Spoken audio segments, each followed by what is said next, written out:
huge problems for those who want to pay for goods and services, including school fees. What we've also seen is that there's a huge lack of confidence in the Zimbabwe dollar. Citizens simply don't have confidence or faith in whether you call it a bond note, whether you call it RTGS, by whatever name called. There's very little confidence left in the Zimbabwe dollar. The demand for the US dollar as a store for future value remains high, and confirmation of this is the exponential increase in the parallel forex rate. This is unsurprising given the history of the economy. We all know that just as recently as 2016, the same people who are in charge of the economy now are the same people who told us that bond notes were an export incentive. They're the same people that told us that the bond note would be 1:1 with the US dollar. They are the same people that told us that the bank deposits that we held as USD would not be affected by this new policy change. They're the same people who placed a cap on how many bond notes would be in the economy. They lied to us then, and they're lying to us again. It's the same people who presided over the mess of 2008 and Zimbabwe's world-famous hyperinflation history. We also have seen, like I've indicated, a runaway exchange rate, and obviously a skyrocketing stock exchange where people are trying to find some sort of refuge in the stock market. Hyperinflation is now the highest in the world, according to economic experts. The official statistics indicate that year-on-year inflation is about 96%. That's for April, up from 61% at the start of the year. This is mainly due to a rapidly weakened Zimbabwe dollar. Other analysts have also opined that the inflation rate is much higher than this, and it's in the 3-digit range. They've also said that Zimbabwe's hyperinflation is the highest in the world, higher than even Venezuela. Now, we also see, when looking at the economic context, that the exchange rate has depreciated by about 100% during just the last 2 weeks. There's been a huge spike in the price of goods. Right now, when you go into a supermarket wanting to shop, $10 can't even buy you a bag of mealie meal and cooking oil. That shows you just how bad the economy has got for the ordinary citizen. The cost of living is beyond the reach for the majority of the population, and we obviously know that because the data supports it. The World Bank has set our extreme poverty rate at 49% of the population. This means that about 1 in 2 Zimbabweans is living under extreme poverty. We are all familiar with the currency chaos. We all know, or the lawyers will know, that under Section 317, subsection 1 of the Constitution, the Reserve Bank of Zimbabwe has a duty to protect the currency of Zimbabwe in the interest of economic growth. What the announcement of Saturday night and the subsequent announcement by Mr. MNANGAGWA on Monday show is that the RBZ has grossly failed in its constitutional duty to protect the currency in the interest of economic growth. Now I'll come to the second part of my presentation. What are the key features of these measures that were announced?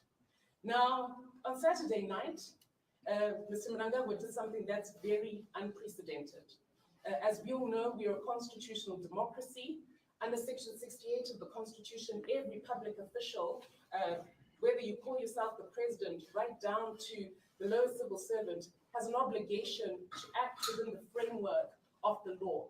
The rule of law is sacrosanct. What this means is that you cannot, as a public official, just wake up one day or in the middle of the night, stand up and say that this is the new rule. Because we believe, and our constitution is underpinned by the separation of powers doctrine, the primary lawmaking function rests with Parliament. So rule by decree is unconstitutional. It's unlawful. It violates inter alia Section 68 and other provisions of the Constitution.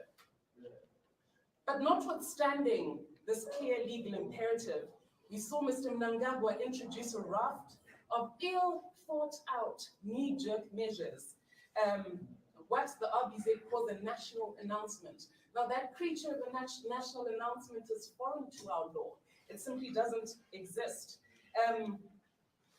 Some analysts have said that policies pronounced by night fall apart during the day. And what the last couple of days, last 3 or 4 days, have shown us is that this policy is grossly irrational, and it's already started to cause shockwaves in the economy. Now, the most outstanding feature of Mr. MNANGAGWA's announcement is the freeze on all lending, whether by banks, microfinance institutions, building societies, all lending has been suspended, and this has been done indefinitely. There is simply no law that allows even the Reserve Bank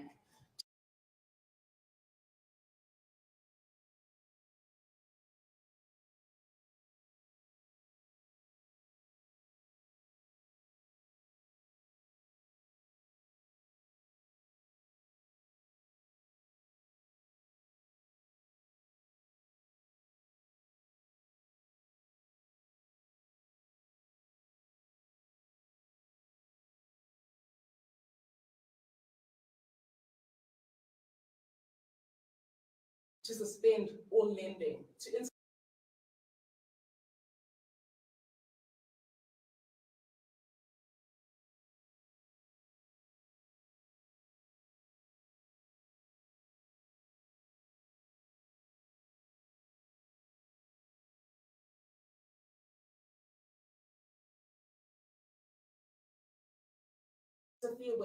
interfere with commerce to the point of hampering and halting all business activities.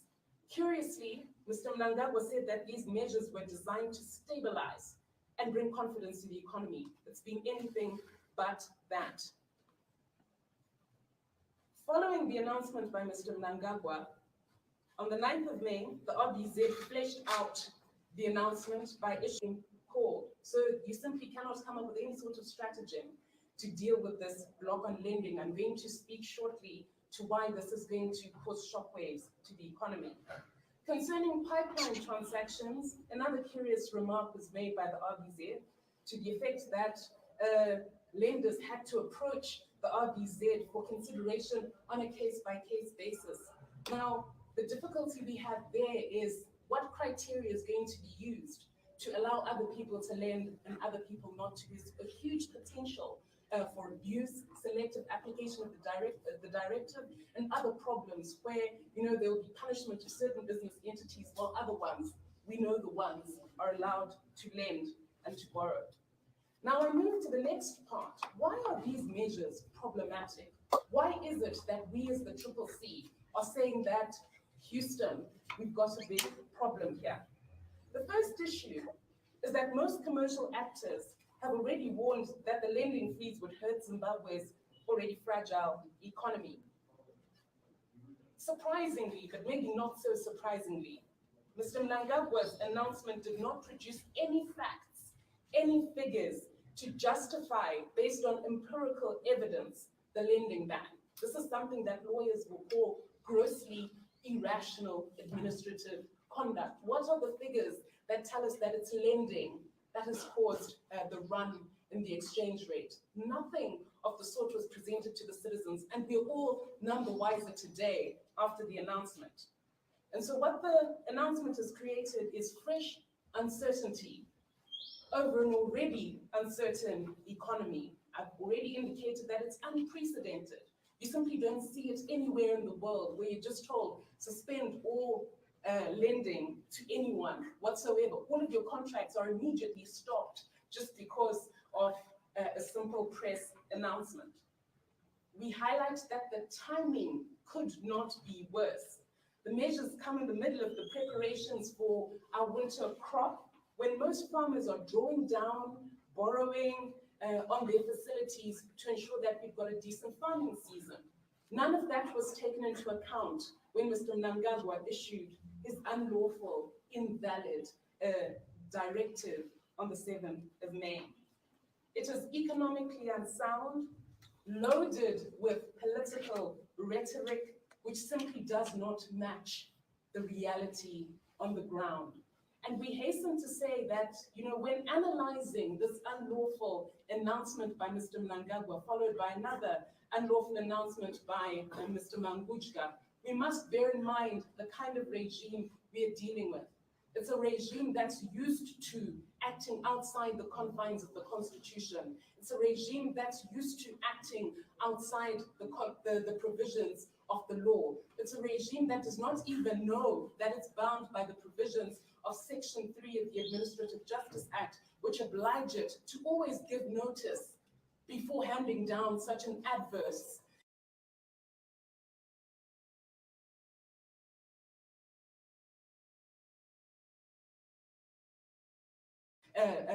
policy directive that's going to send shockwaves to everyone. The people, the affected stakeholders, the citizens, the banks, the corporate entities have a right to be consulted as a matter of law before such a measure is undertaken. None of this was done, and it's clear beyond any doubt that Mr. MNANGAGWA was acting beyond what is legally permissible. We see that the nation is now bearing the brunt of a problematic forex auction system. The citizens must be angered by this because when issue was raised, it was not an auction in the true sense. It was over-regulated, bore no relation to the actual value of money. The citizens were called all sorts of names by the regime, and yet now here we are. Their system has completely imploded and failed. We see that the policy was to subsidize importers up to 50% while printing money. That's the root cause of the run in the rate. A failed auction system is part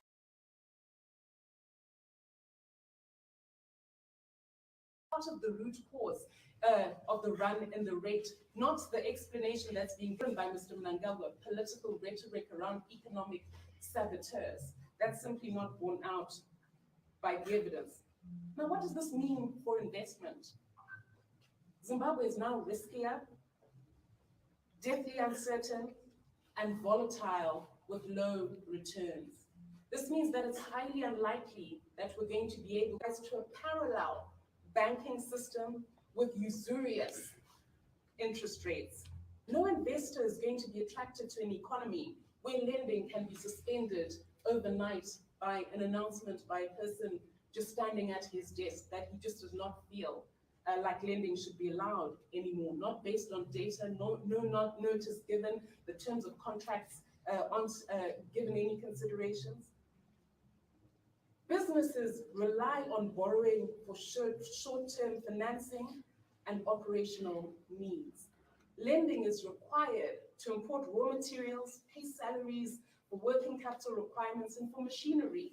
It's therefore clear that the suspension of this lending will adversely affect the viability and solvency of companies who, without notice, have been told to unilaterally shrink their working capital base. Now let's look at what the figures say on this particular issue. Productive sector loans constitute almost 76% of total bank lending, meaning that about 70 billion Zimbabwe dollars of credit has been impacted by this unlawful announcement. The measures thus have obvious catastrophic consequences. For some, it will mean they will not be able to make a simple electronic transfer of money until they've extinguished their overdraft facilities. Which company was ever planning or budgeting for such a shock to their system? The measures will also negatively impact on productivity and capacity utilization. No economy can survive without access to working capital. Analysts have also warned that there's a strong likelihood that an underground lending economy will emerge, driven by both greed and sympathy. We all know how the black market operates in Zimbabwe. Zimbabweans are known to always make a plan and to adjust, but the risk continues to get higher and the fundamentals of the economy continue to get weaker, if that is possible. Now, we also see a problem, as I've indicated, with the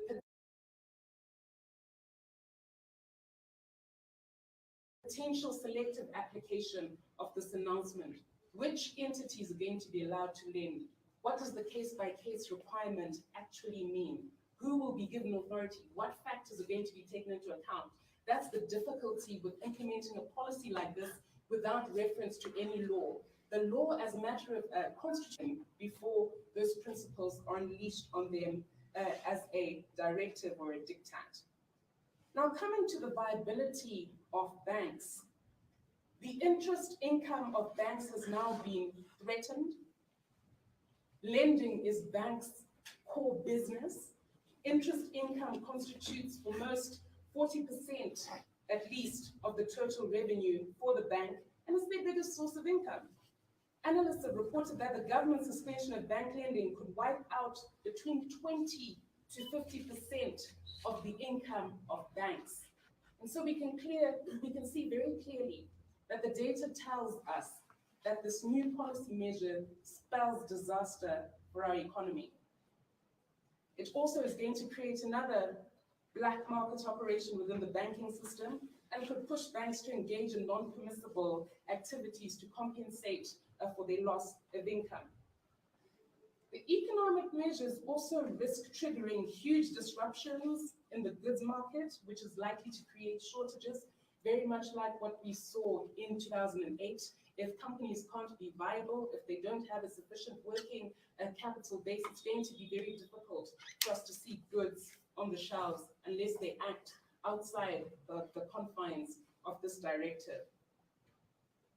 We see that the government has no comprehensive plan to address the ever-growing number of poor citizens, the inflation, the erosion of wages.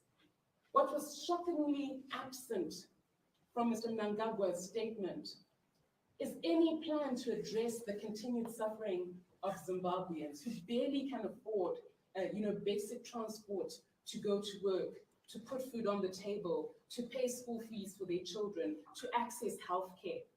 His economic measures, so-called, are completely silent on what is in it for the ordinary citizen on the street. All we are going to see following this economic measures disaster are further distortions, and we're already seeing it with Zimra, for example. The forex rate that they're using has shot up from $165 to $275. This is clearly a recipe for super taxation. Now, what do we say as the Ccc as an alternative and the way forward?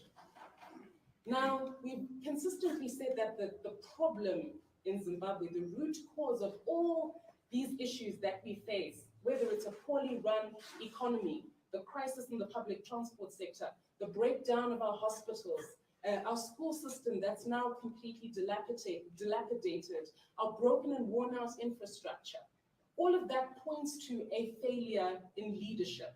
So as a long-term measure, we continue to impress upon the citizens that the only way we can see sustainable change in Zimbabwe that will affect the daily life of Zimbabweans is to ensure that we install ethical leadership in 2023. So on this note, we continue to implore the citizens to do everything necessary to ensure that they're registered to vote, so that we've got leaders who can actively take into account the welfare of the citizens, consult before making policy announcements such as this, and also take into account the suffering of the masses before policies are made.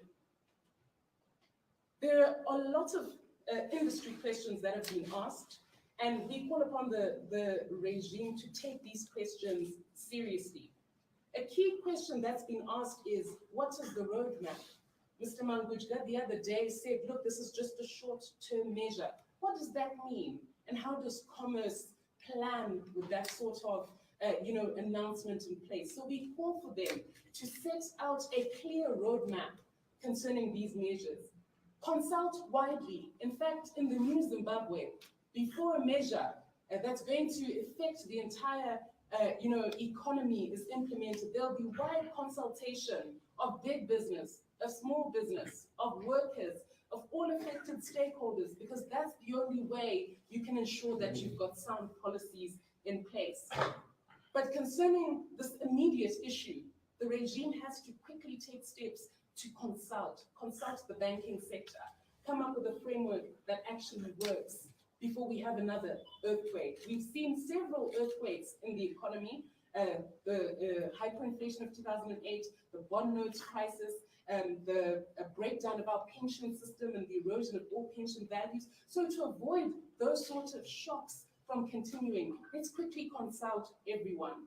There's a need to ensure that there's a proper legal framework in place for whatever steps are going to be taken to reconcile and restore confidence in the Zimbabwean currency or to dollarize. President Nelson Chamisa is on record saying that for now, while we build confidence, let's dollarize. For now, to ensure that we've got a credible currency and a currency that the citizens can have confidence in, let's dollarize while we come up with a currency board, while we come up with measures to ensure that we have a functional Zimbabwe dollar currency. And along with this, I mean, we saw what was done during the GNU by Honorable Tendai Biti. We saw that when you've got a government that's actually sincere about carrying out an economic policy that benefits the many and not the few, you won't have these sorts of shocks. When the GNU was, in effect, and Honorable Tendai Biti was in charge of the finance ministry, you would not have these knee-jerk, ill-thought-out, arbitrary, capricious measures being unleashed onto the citizens in the dark of night. That approach to governance and leadership urgently has to change.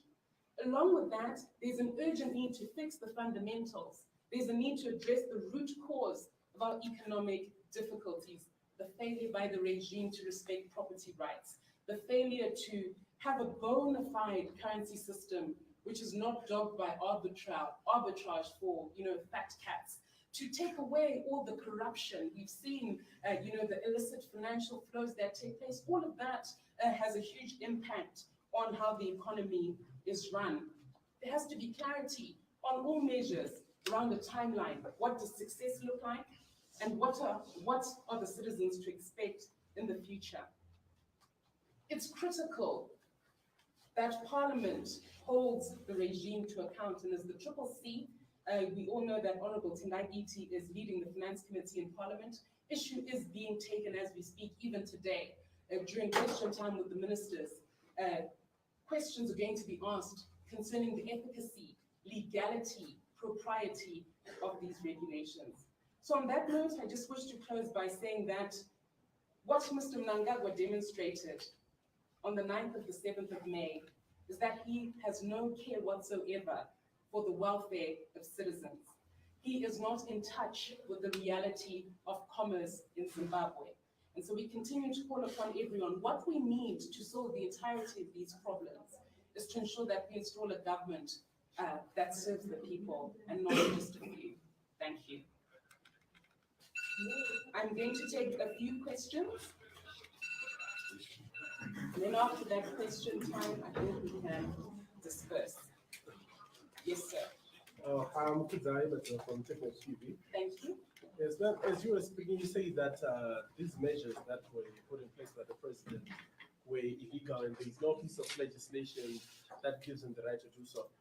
As a party, I wanted to find out from you, ma'am, what are you going to do about it since we have a legal channel that we can follow to ensure that that problem is rectified? I'm aware that there is current legal action that's being contemplated, and obviously the key stakeholders that would need to lead that process from a lotus standi perspective are those directly affected, so the lending institutions themselves. I'm also aware of efforts to mediate and negotiate with the government to ensure that these measures are effectively set aside because it's not sustainable for the long term. We're also going to use the power that we have in Parliament. We're all aware that the Ccc is now present in Parliament to use the parliamentary tools of holding the executive to account to ensure that these measures are addressed.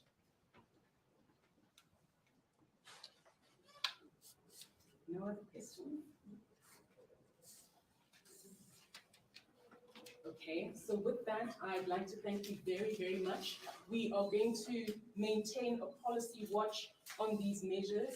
Please may you stay glued to our channels to see what we're going to be saying, what we're going to be doing, and the continued offering of alternative solutions in as far as these economic measures is concerned.